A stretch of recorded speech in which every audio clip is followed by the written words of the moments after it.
Notts County Talk. It is a Sunday, and we are live with a special Pavis perspective, aren't we, George? We are. It's a strange one because we have like this rule where we only speak on a Thursday and a Saturday, don't we? So we've had to sort of break that this week, and sort of be friends for a Sunday, which is a bit of a pain. Yep, we're clashing with the skipper again, though, aren't we?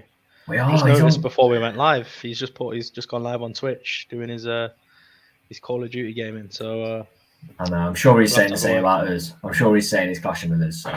So we haven't done a Sunday live since last season, when it was the Saturday Tuesday games every week for about 3 or 4 weeks. We decided to go live on Sundays as well to do the Tuesday games. So obviously the way it's been going, we're going to be doing some more of these across the season because, as we're going to get onto in a little bit, the fixture congestion is absolutely nuts, and it's only going to get worse. I mean, you wouldn't put it past another postponement, would you, George, at some point? No, you wouldn't. I was just looking at our fixtures and I've seen that we've got Dover, haven't we? The day after Valentine's, 15th of Feb, Tuesday night. So it's still a wintry month, isn't it? So I'm not 100% confident that it's going to go ahead then, but fingers crossed, Fingers crossed there's not many more. No, when we're going to go into it in a second, Barnet game, so I'll talk about that in a second. Our question today, we usually put a question that's something, a bit of fun, not really related to football. But today we've gone for a question of basically, have you enjoyed our time in the National League so far? And let's hope it ends this season. But have you enjoyed it? Have you hated it? Have you loved it? Or are you a bit 50-50? And we'll reveal ours towards the end. Be interesting that one, won't it, George? You'll be keeping an eye on all the results of that. So obviously, George, you're at work Friday. Not even a sniff in your head of a game being called off, is there? Not a sniff. No, it's funny actually because in the morning, Jordan messaged, didn't he, in our group chat and was sort of saying how excited he was for the game because he'd not been to a game for a while. So did Will. And then it must have been an hour, might have been less than that later. Notts tweeted that the game had been postponed due to illness, injury within the Barnet squad. And, it's disappointing that we weren't allowed to go to the game and it was called off and all that thing. But the most devastating thing for me was, the night was devoted to Colin Slater, wasn't it? So I think it's just terrible, look, really, the way it fell. But, it's come out that it was called by the National League. It wasn't called by Barnet. So I don't think you can be too hard on the opposition because it wasn't their call. Yeah, they wanted to play, didn't they? They said. Yeah, exactly. So, it's disappointing. It doesn't really make sense to me. If a team want to play, why you wouldn't allow them to play? So make of that what you will, but I can't really make much sense of that, to be honest with you. Especially when you're going to have such a fixture congestion at the end of the season. You got to think about the players. There's going to be more injuries if you got a fixture congestion at the end of the season. So yeah, it doesn't really make sense, and I'm kind of hoping it'll be explained soon. Well, you can't even look at Tuesday. You literally can't even look at Tuesday and think we're definitely playing Wealdstone away, because you just don't know, do you? You really don't know. I've seen a few people tweeting saying that they've sort of their travel out there and they're not sure. If it happens again, I don't know what Notts fans are going to do because, it's it's already a joke. I mean, for 3 to be called off on the same day within the same, not in the same month, but within the same month-long period is absolutely mad. But yeah, I get exactly what you're saying. The worst thing was that it was all set to be, tributes to Colin Slater, the programs which are on sale. Obviously, the special guests, Neil Warnock, people like that, were going to be there. The flag. So, yeah, let's hope that's the next home game, and let's hope we can actually do that next home game. So, at that point, I was completely disheartened from a footballing perspective because you look at some of the other teams in that league, Chesterfield playing Aldershot. Looked on paper, didn't they? Pretty routine win. I thought they'd bounced back from what happened against Maidenhead. And then you've got Halifax playing Maidenhead. And I thought on the flip side, Maidenhead aren't going to do it again. Boreham Wood, I thought, would probably just nick something. And I sort of thought we're falling behind. And there's a point in my mind where no matter how well you're playing, once you fall so far behind, there's just too many games to catch up. Too many. And at this point, we're on the fringe, I think, because you can play well for as long as you want, but if you're playing Saturday, Tuesday every single week and nobody else is, no matter how good you are, it's going to catch up. It'll definitely catch up. Yeah, I do agree with you, but I do think now we do have a bit more depth than we've been used to. This squad, well, similar squad last season. There's obviously a few new additions.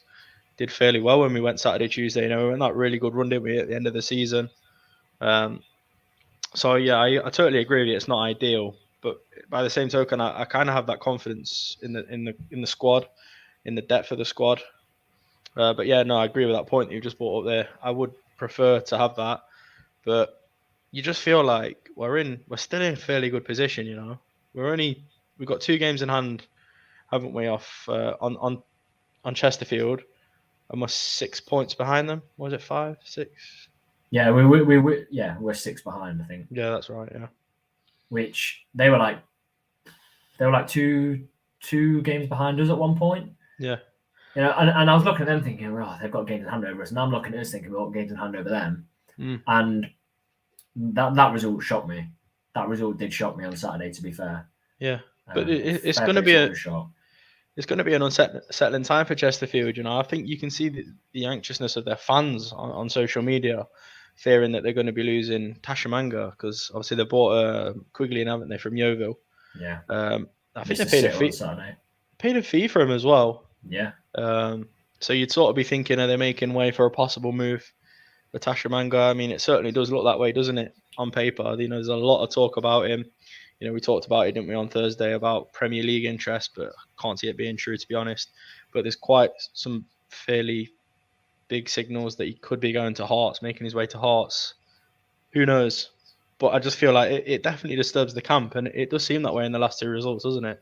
Yeah, and I don't know if you saw, maybe Friday, Hearts got rid of a striker, sold a striker. Yeah, that's so what I mean. Yeah, these signals. And yeah, so later on in the show, with the help of Richard from Notts County Stats, we did it for the wing backs a few weeks back, George, didn't we? We compared the wing backs, and we're going to be comparing Kyle Wootton to 2 of the better strikers in the division, in Tashamanga and Paul Mullin. So we're going to be having a quick look at that. Paul Mullin, as we said a few weeks ago. Yeah, Paul Mallon or something else. So I do agree there's a squad depth. I massively agree on the squad depth. And people have said in the chat, the squad depth is what's going to help us. And that's what I mean. We're at the point now where if there's no more postponements or possibly one, I think the squad depth can handle it. Yeah. Definitely. It's if there gets to a point where it was almost a possibility last season, if it gets to a point where we have to throw like a Thursday game in there or something ridiculous because there's like we keep going in the FA Trophy, or other teams are in the FA Trophy, that's when it will become an issue. But if we can field a bench, and on that bench, realistically, every week, there's probably going to be one of Rodriguez, Roberts, or Brunt on the bench, starting on the bench, realistically. Eli Samnar, who's probably Championship standard, I'd say. Would you? Yeah, I mean, pushing maybe a bit further. I mean, he was on when you said champion, I thought you were going to go and say Champions League. I could have done, but who would have thought? I know it's only a minor thing, but a few weeks ago, who would have thought he'd have been the player on our thumbnail for the video, for the Pavis perspective? You couldn't have written it, could you? Couldn't have written it. Couldn't have written it. What a blow. So, yeah, the squad depth is going to be massive, but then you flip it on its head. If we're winning games, as we saw at the end of last season, unstoppable on a Saturday, Tuesday schedule. Unstoppable. Yeah. So... I think that could massively work in our favour. It's if you lose, then it becomes an issue. But you've got the squad depth where if you lose, you switch it up. You just want them to get into that sort of mind frame, don't you? Where it's like they get a couple of wins together and they're itching to play again because they've just hit like a really good vein of form. And if we do hit that, I think it could be a spectacular end to the season. Really could, but it's all in hindsight, isn't it? I'm just getting excited now. Yeah. Like one thing I'm liking about this season is I just feel like, I don't know if it's just me in saying this, but I just feel like there's something different this season. Don't know what it is. I'm not quite sure. Just a couple of things that have gone our way that wouldn't normally go our way. And I just feel like collectively as a squad, the starting 11, you always feel like they sort of run through a brick wall, don't you? Yeah. To get a win. Not felt like that for quite a while. Yeah, it's very different. Like, even that season in the playoffs in League Two, where we obviously lost to Coventry, this side feel very much more connected with this side. I don't know if it's because it's after the fans couldn't get in for the pandemic or something like that, but everyone just feels together. And I think it's partly the manager as well. And I don't think Birch will let them think. I think he'll keep them focused, to be honest. Yeah. It's easy against Kings Lynn the other week. It would have been easy for Birchnell to go in and just tear into them. And maybe he did, but he said the right things as well. He said the right things and it turned it round. There was a comment earlier, do you think with this fixture schedule we'll see Doyle? And talking about how they were speaking in the dressing room, I think Doyle would have had a big influence on that. I can see Birchnell being the kind of manager that's like keeping it calm. And Doyle's in the back going to say, yeah, but if you don't win, you've got to come back in the change room and I'll be here, sort of thing. Good cop, bad cop, innit? Yeah, and then we'll be having a scrap. And you won't want to scrap with Doyle. No wonder they scored 4. So yeah. But I think it's the perfect mix. Sure. Yeah, definitely 100%. is. And back on that question, I don't think we'll see Doyle purely because they brought Brunt in now, and he's playing Callum centre mid. So yeah, the reason as well, another reason I don't think we'll be seeing Doyle this season is because it was the Wrexham game, wasn't it? Where we had 3 or 4 on the bench, and he wasn't named on the bench. So if he's not named on the bench just to sort of make numbers up, I can't see any reason for him to be brought in. And if we need a centre mid, I feel like we'll probably be fairly active on the loan market instead of bringing Doyle in. Yeah. One good thing about this fixture congestion, which we didn't see the benefit of last year, and I can't imagine what it would have been like as a fan going to the games. But if you're winning, we like Saturday, Tuesday, and you get the wins. I think we got 5 or 6 in a row at the end of last season. Yeah. And we lost on the final day, I think it was, but we'd already secured the playoffs. Like going to games as fans on a Saturday, Tuesday, winning, that you get the connection, you build the momentum, and like it's the complete opposite. You sent me a video of the Oldham. Oh, today from yesterday, the Oldham fans literally terrible. It's awful as the players come off the pitch singing to get out of the club. I mean, we'll be the complete opposite of that. So I think we've got such a good connection at the minute, and this, you're right, this feels like the season, doesn't it? I think this definitely feels like the season. Just looking at some of your comments, someone said we're forgetting that not only are we going to have someone like Ruben, Cal, or Brunt on the bench, we've also got players like Ed Francis. You're a massive fan of, George. We mention it every week. Massive fan. Huge. Sheridan back at Oldham. I mean, if you wanted to make the fans even more angry, bring him back. They love him apparently, though. Some of their fans absolutely love him. So it's no Ian Birch. It didn't look like it in that video, did it? No. Jesus. Obviously, we're a Notts channel. We like to talk about Notts as much as possible. But when it gets to a league that's this tight, we've got to be looking at the opposition. Stockport 7 wins in a row. They're now the side to watch, I think. Yeah, they are without doubt. Challoner's really got him going, hasn't he? Completely different animal on the Challoner Stockport. You said it when he came in, didn't you? Yeah. Well, I think I even said it on one of the podcasts. He's played for him before, as he says, he's got a bit of a history with the club. He's done well at Hartlepool. So I think he'd have been coming in with a lot of confidence, because he got promotion last season, So, you can sort of imagine the attitude that he's gone in with and the confidence that probably give the dressing room as well, knowing that, he's been there and done it literally the previous season. So it breathes that air of confidence, doesn't it? So for me, they are the team to be watching for now. And it makes that win over them at Med Lane even better, that they didn't get 3 points on us. I mean, they're above us now. But yeah, as Jim said here, has anyone seen Stockport's last 7 games of the season? So I was actually looking at this the other day and looking at the sides. So if you look at Notts, for example, if I get the Notts fixtures up, if we can stick with it, you look at the games towards the end of the season, Aldershot away. Well, no, we actually finished the season. Kings Lynn at home, Weymouth at home, Aldershot away, Dover at home, Altrincham at home, Maidenhead away. Now, Maidenhead are the new team, aren't they? But, yeah. We've got Kings Lynn, Weymouth, Dover, and Altrincham in there. Now, I'm not saying anything could happen. Could you have written a better end to the season I don't think you could. 4 home games out of 6. No. On paper, you cannot get a better end to the season than that. It's actually impossible. You look at them Stockport. Sorry, George. I know they won 7 in a row. You know, they've got Halifax, Wrexham, Chesterfield, Boreham Wood, Yeovil, Solihull, Grimsby. And then Southend before that, who could be scrapping to stay up at this rate. Yeah. Did you see, was it Noor Hussein, or whatever you say his name, signed for Southend the other day? Yeah. I just remember his goal against Crewe when it was the £1 for a ticket, about 35 yards. I think it was okay. It was all right. And apparently he was doing really well at Dartford.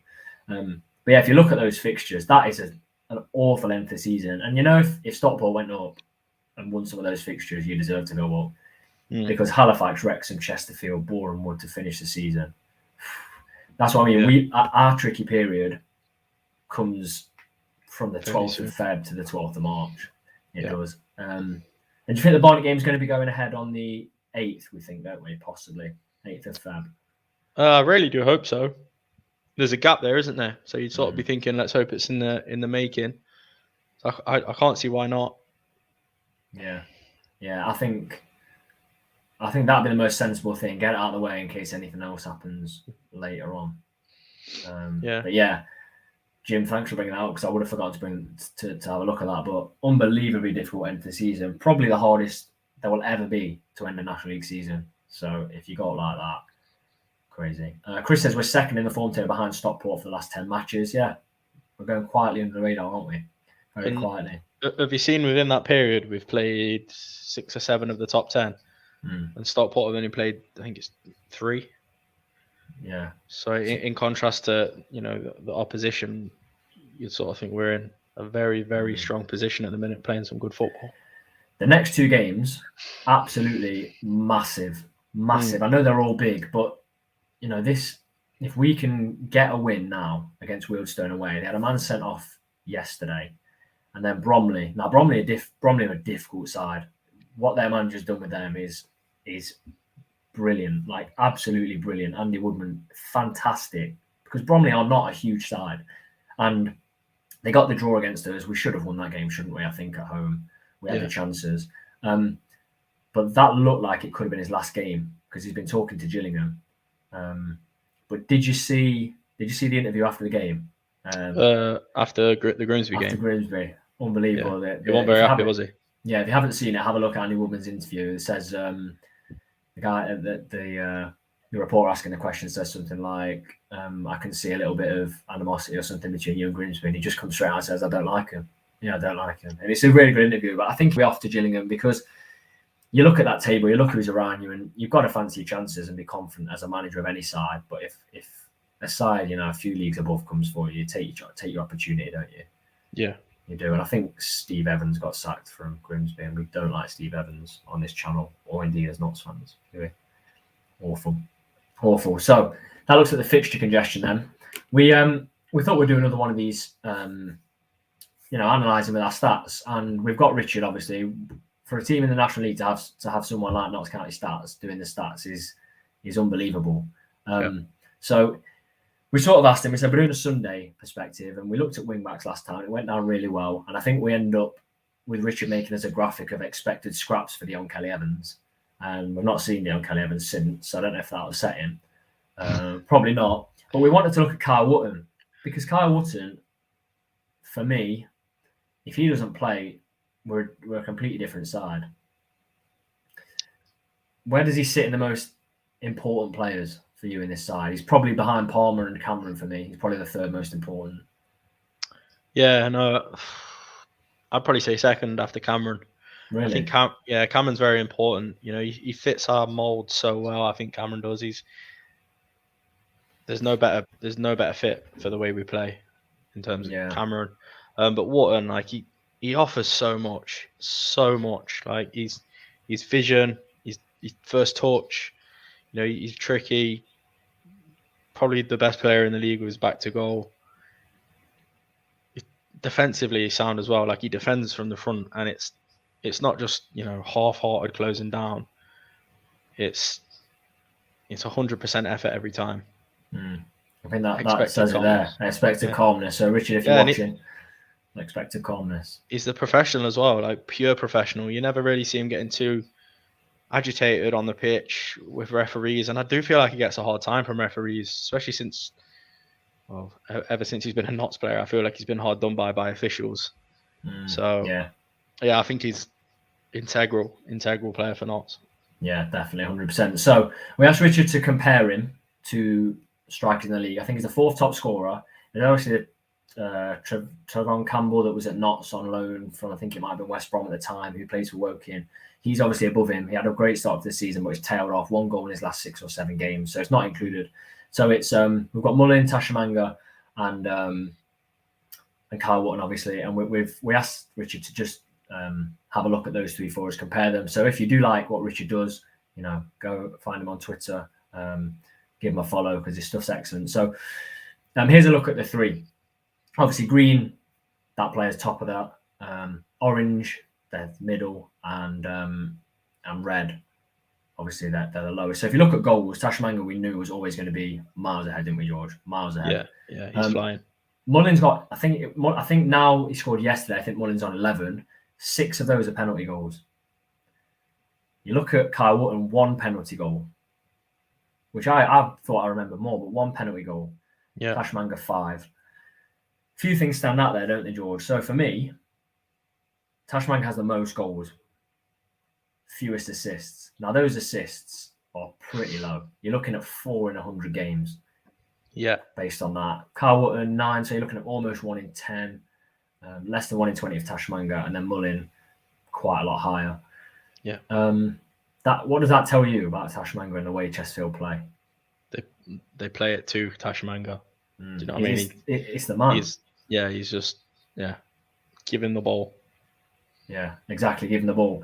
Touching the opposition box again. Tashimanga gets in there. He's above everyone else. But aerial duels won for me is very interesting. 17% of aerial duels won by Tashimanga, 57 by Kyle Wotton, 22 by Mullin. This is what you were talking about, wasn't it? Pretty much. How well he holds the ball up. Do you think that makes him more? Would you rather him do that and score maybe a few less, but keep the play going? Yeah, because with Notts, everyone's chipping in, aren't they? It's not about the one player. Like you look at Chesterfield, a couple of the stats there suggest that they play a lot through him. Just give him the ball. Whereas Wotton's a lot more important than just scoring goals, isn't he? He offers a lot more. I'd be interested to see what percentage of his aerial duels are in his own box from corners as well. Yeah. That's why it's so important. Yeah, exactly. That's why it's so important. And to be winning more than half of the aerial duels you're going up for is a great stat, isn't it, really? Yeah. And I think you were saying as well that he doesn't get enough. He doesn't get enough from a referee. Yeah, if he was getting more, think about the fouls he'll be winning as well. Chris says Lacey had Mullin in his pocket. Fancy could do the same with Tashimanga. Lacey's performance was so underrated against Wrexham. I think we were so wrapped up in our videos. We did give him credit. We were so wrapped up with the 2 penalties, the red card, beating Wrexham, their fans. We didn't really give Lacey enough credit. Lacey was unbelievable. But I think Tashimanga's better than Mullin, personally, and that's why he's got nearly a goal a game, which is ridiculous. I mean, it's not far off double Kyle Wotton, is it? Yeah. But yeah, Ian says that the Tashimanga stat is probably why they just spent money on Quinn from Yeovil. Yeah, I mean, he's very good at finishing, but it suggests not much else is really going his way, is it? He doesn't win aerial duels. Obviously, he's not as big as Wotton. Doesn't get the assists necessarily. Doesn't receive as many passes. So it's all about the goals for him. All about the goals. The one thing I'm surprised about, George, is recoveries in the opposition half. I was just about to say that. That is surprising, isn't it? That Wotton's bottom, but I'd like to see it the other, like in our half, because you feel like he does regain possession quite a lot. Don't you feel like that? Yeah, but I feel like without seeing the other 2 play week in, week out, I feel like Wotton is the hardest working. He seems to be closing down everyone, and I thought that maybe a little bit higher. Yeah, I thought that might have been a little bit higher, but we'll see. And then accurate passes is pretty much similar, isn't it? if you look at those three stats, I was going to say who would you rather have based on those stats and stats alone, but they all have something. You've got the assists from Mullin, you've got the goals from Tashmanga, you've got the aerial play and hold up play from Wootton, and I think that is why we're playing so well. Because if you look at those, like you said, people are chipping in, and Wootton's profile is perfect for Ian Birchnell. Oh yeah, without a doubt, and that's something that I've sort of briefly gone over, isn't it? Players suiting the style, it's not even just the way that we've recruited. It's not just the style and ability. It's about personality as well. The personality seems to just fit the squad so well, and you don't feel like we have many players that lose their rag feel easy and just get a random red card. You know what I mean? We saw a glimpse of it at the start of the season. I think Roberts picked up a few yellow cards for dissent, didn't he? But we've not seen it recently, have we? So no, I think it's quality. It's quality. I think Lacey was very, very good against Mullin. And whoever plays against Tashmanga to mark him, whether it's Lacey, whether it's someone else, maybe I think Brinley would be very good with Tashmanga. I just think the athletic ability, but then you've got Brinley that sometimes gets a little bit gets a bit forgetful, doesn't he? Switches off briefly. He's not really sure whether to go in for the tackle or not. But yeah, I find that very, very interesting. So if you have enjoyed looking at that and seeing how Wootton fits our profile, because he definitely does, and that was probably looked at with Football Radar, albeit I think it was when Ollie was in charge. But still, if that's the way we wanted to go down, the route we wanted to go down, I think Carl Wootton fits us perfectly. Definitely. Let's look at to Wealdstone then, George. You've been having a bit of a look at them. Confident? Yeah, I mean, yeah, I am. Yeah, I actually am. Their form's awful, absolutely awful. Like they lost, didn't they, in the cup? I can't remember what the team was called now, but it was a team lower down in the pyramid. And the only two notable wins that they've had recently were both over Dover. Yeah. So yeah, a team that we should really be looking to go to and pick up 3 points. No questions asked. They lost to Needham Market 2-1. Yeah. They lost to a market. A shopping centre. Yeah, basically a shopping centre. 2-1. But this is nuts. And when earlier I put a tweet out saying next 5 games, how many points do you expect? How many points do you think we'll get? And I must have had 10 replies saying, but we'll probably lose to Dover. And that's what Notts fans have come to expect. Like you said earlier, we've played so many teams above us. 6 or 7 in the last 10 are in the top half of the league. You can't, if a team wants to go, it can't be thrown away against these teams in the bottom half. And respecting them as much as we can. They drew with Wrexham. They're beating Grimsby, so they can do it. They can do it. But this goes back to the point of me saying that things are different this season. It would be very Notts County to lose that game, but I think we'll do the double over them fairly easily this season. Yeah. With the utmost respect, we're just different now. Just feel confident about it. Going back to the depth as well, if we had this result last season, it wasn't going our way a few years ago. We'd have brought on, Nathan Tyson, and to shore it up, we'd have brought on Damien McCrory. Now you can bring on someone like Zach Brunn, someone like Eli Salmon, who is a bit of. We've had a bit of a joke about him and things, but he's playing well at the minute. Zach Brunn can come on, he can come on, Nemain can come on and really stretch a game. I keep mentioning Nemain against Yeovil. Best performance I've seen in a Notts shirt. Ran them ragged, opened up space for Ruben to get his goal. And then you want to shore things up defensively, look at the players you can bring on. It's very different, and you've got to be going into this confident. We wanted to go, didn't we? But working things mean this week, we just can't make it, which is gutting, because we just want to see a game, don't we? Yeah, we do. So, absolutely do. So we'll go on to our lineup then. Probably won't have changed much. I'm saying we're going to have Patterson back. I don't really know. I honestly don't know. We talked about this on Thursday. Probably not. Probably not going to have him back.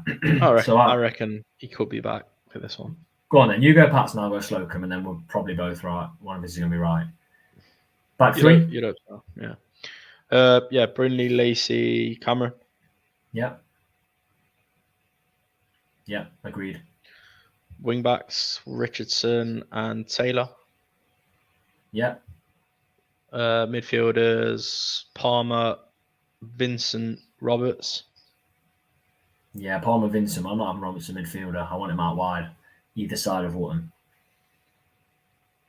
I'm going the same midfield 2, and then Roberts out wide, and Ruben slightly out wide, but he can tuck in, and then Wharton up top. Sounds good to me. Can't disagree. Zach Brunt off the bench, Eli Sam off the bench. We need anything. But if Patterson's back, like Alice said, it's an absolute no-brainer. If Patterson's back, he has to come straight in. Yeah, he does. Yeah. And then obviously we'll have our Pavis suspected before the Bromley game as well, which will probably be, I don't know, will it be a mix of teams? Will we have to play different against Bromley? I don't know. Will their manager be gone? Will that rile them up? Will that affect them? He seems very influential, but we'll have to see when we get to that. So we're going to do our score predictions in a second. Before that, George, do you want to go through the poll then that we put up? Yeah, I'll go through the poll, yeah. No problems. So, have you enjoyed being in the National League so far? 22% said love the new experiences. 16% said hated it. And 62% said 50-50. I think you can say that's a very, very mixed bag. That's as mixed as you're going to get it, I think. Because you got 50-50 is obviously 62%. I fall in the 50-50. Yeah. For the main reason that I have enjoyed some of the different games, playing against some different teams we've not played before or played very few games against. But the part of me that's hated it is just the lack of professionalism from the National League. Friday being the pinnacle of that. A team wants to play, but they're not allowed to play. The amount of question marks there were when COVID was around, whether things were going to go ahead, blah blah blah. It was just so up in the air and just not dealt with very well. It was awful, really. I mean, you'd expect a lot better, really. So yeah, that's my reasoning for going 50-50. I was split between 50 and 50 and love the new experiences, because if you don't laugh, you'll cry with everything you've just said. I mean, money was literally being... We don't know what happened with money, when it was supposed to be allocated. I don't really know.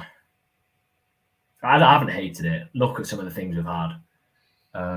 Grimsby away. Barrow away. Chesterfield at home. There have been some unbelievable games to go to. Some really good moments. Wouldn't have played in the FA Trophy and wouldn't have seen Dorisworth from the halfway line. Yeah. I think going down, although we're in this league at the minute, it's given the side more identity and made us stronger as a side, I think. Yeah, I agree. I think it's made us better, and I think we're in a better. Should we go up, we're in a better place than we would have been. I think. I really do. We might not have even been anywhere. We might have been nothing. Might not have been a club. So I've quite enjoyed the National League. Yeah, apart from a few farces, and I've also, without being too big, I've liked going into some games knowing you're going to win, because there have been a few. Chorley at home springs to mind. Yeah. Even at 1-0 down, we then went and scored 5 in the first season. There's just some games you've just been so confident. Weymouth when the fans came back, you don't get that. There's some games that are not so just dominating. It's been good. Yeah. So score predictions, go on. Can I just say before we go on as well, one thing that I would like to see. This isn't even the league either. This is NOS. Where's Mr. and Mrs. Magpie at?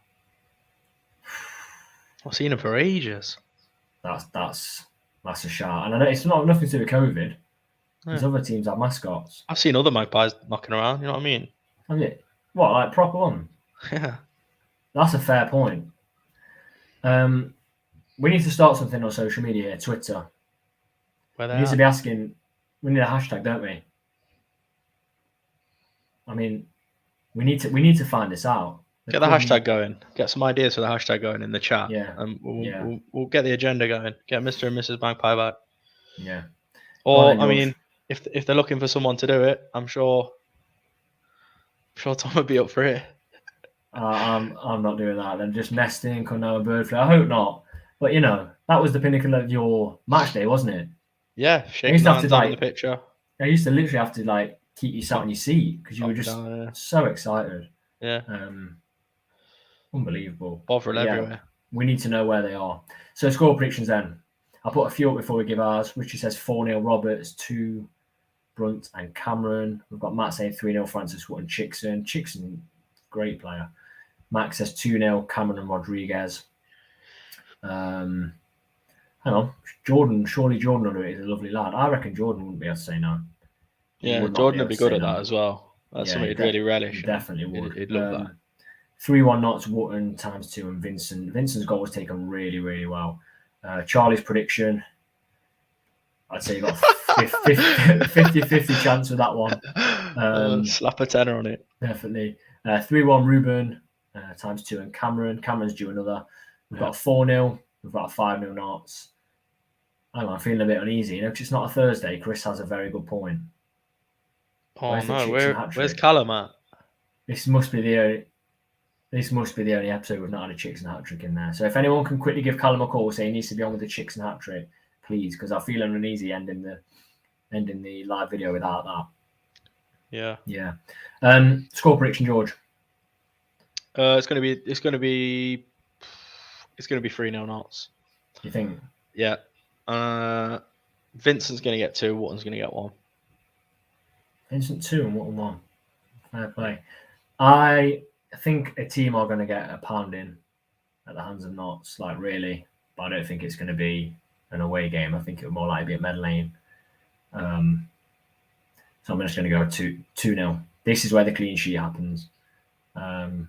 This is definitely where it happens. This is the game. If Patterson's back, I'm even more confident. I go 2-0. I think Cameron's time to score, and I think Wotton will score again. That's what I'm feeling. Yeah, let's hope the game's on, because we can't afford another one. Max is finished. On behalf of Callum, 3-0 Chicks and Hat Trick. Cheers, Max. Feel better now. I do feel a bit better. Ian says he's got school tomorrow and he's in bed early. You just never know, do you? You never know. I mean, let's hope he watches it after and puts it in the normal comments. So that's a Sunday Pavis perspective. First one of the season. I'm sure we'll be doing more. If you do like us doing it on a Sunday, I mean, we've got loads of viewers this evening, so we're really grateful for that. It's gone down a treat, hasn't it? It has. Sunday perspective, round off the weekend, talk about Knots. So if you have enjoyed that, let us know. And maybe we can pull a few more in before the season finishes. Ian says we're going to Wealdstone. We both can't make it due to work, which is gutting, because we were seriously looking at going. Sizing it all, but it's just it's too far from finishing work, getting in and going. It's just not plausible. Not doable. If you are going to Wealdstone, I'm fingers crossed for you all the way until kickoff. I'm going to keep my fingers crossed now that the game is on. Safe travels if you are going. Next Sunday, Carl Cameron collab. If he wants to come on, Max, he can. If you have enjoyed the video, please do leave a like. Don't forget to comment, and also if anyone knows where Callum is, please get him to comment Chicks and Hat Trick, and don't forget to subscribe to the channel. It helps us out massively.